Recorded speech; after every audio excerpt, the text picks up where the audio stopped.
Racismo estrutural é a formalização de um conjunto de práticas institucionais, históricas, culturais e interpessoais dentro de uma sociedade que frequentemente coloca um grupo social ou étnico em uma posição melhor para ter sucesso e ao mesmo tempo prejudica outros grupos de modo consistente e constante, causando disparidades que se desenvolvem entre os grupos ao longo de um período de tempo.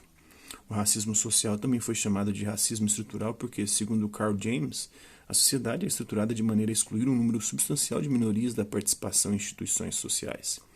O think tank Aspen Institute definiu o racismo estrutural como um sistema no qual políticas públicas, práticas institucionais, representações e outras normas funcionam de várias maneiras, muitas vezes reforçando para perpetuar a desigualdade de grupos raciais, identificando dimensões de nossa história e cultura que permitem privilégios associados à brancura e desvantagens associadas à cor para suportar e adaptar ao longo do tempo. O racismo estrutural não é algo que poucas pessoas ou instituições optam praticar, mas uma característica dos sistemas sociais, econômicos e políticos em que todos nós existimos. O termo foi desenvolvido em parte para ajudar as pessoas que trabalham em prol da equidade racial e enfatizar a ideia de que o racismo na sociedade é um sistema com uma estrutura clara e com múltiplos componentes. O autor e diretor-presidente do Instituto Luiz Gama, o Silvio de Luiz Almeida, que inclusive esteve hoje no Roda Viva, em seu livro Racismo Estrutural, de 2018, afirma que o racismo não é um ato ou um conjunto de atos e tampouco se resume a um fenômeno restrito às práticas institucionais. É, sobretudo, um processo histórico e político em que as condições de subalternidade ou de privilégio de sujeitos racializados é estruturalmente reproduzida e que considerar o racismo como parte da estrutura não exime a responsabilidade das pessoas em combater o racismo. Pensar o racismo como parte da estrutura não retira a responsabilidade individual, porque sobre a prática de condutas racistas não é um álibi para racistas. Pelo contrário, entender que o racismo é estrutural e não um ato isolado de um indivíduo ou de um grupo nos torna ainda mais responsáveis pelo combate ao racismo e aos racistas, segundo Silvio Luiz de Almeida em O que é Racismo Estrutural. Para Almeida, há três concepções de racismo. O racismo individual, que trata o racismo como uma atitude do indivíduo, que pode ter um problema psicológico, comportamental. O racismo institucional, que considera o racismo apenas resultado de um mau funcionamento das instituições, e por fim o racismo estrutural, que tem o racismo como normalidade, funcionando tanto como uma ideologia quanto como uma prática de naturalização da desigualdade.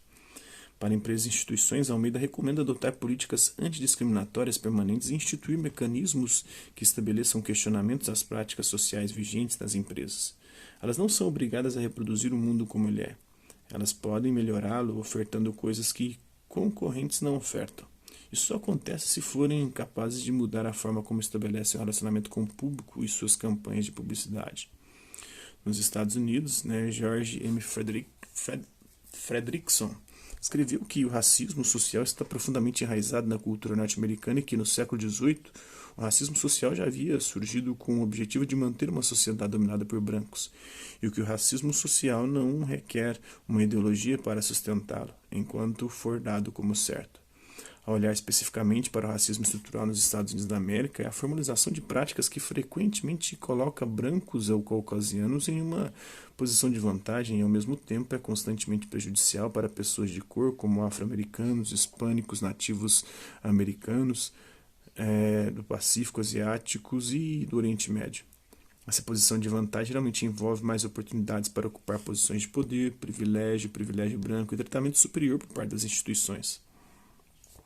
Isso resulta em desigualdades raciais entre brancos e outros grupos étnicos que frequentemente seguem se manifestando com questões de pobreza ou disparidade de saúde entre os grupos. Embora o racismo estrutural frequentemente se manifeste como pobreza ou disparidades em saúde, na verdade inclui toda a estrutura da supremacia branca que permeia os Estados Unidos, incluindo partes culturais, políticas, históricas e socioeconômicas da sociedade.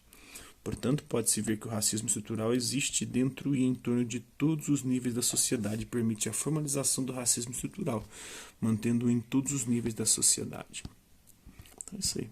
Esse é um pouco desse conceito. Espero que vocês tenham gostado do vídeo. Hasta la vista, até a próxima.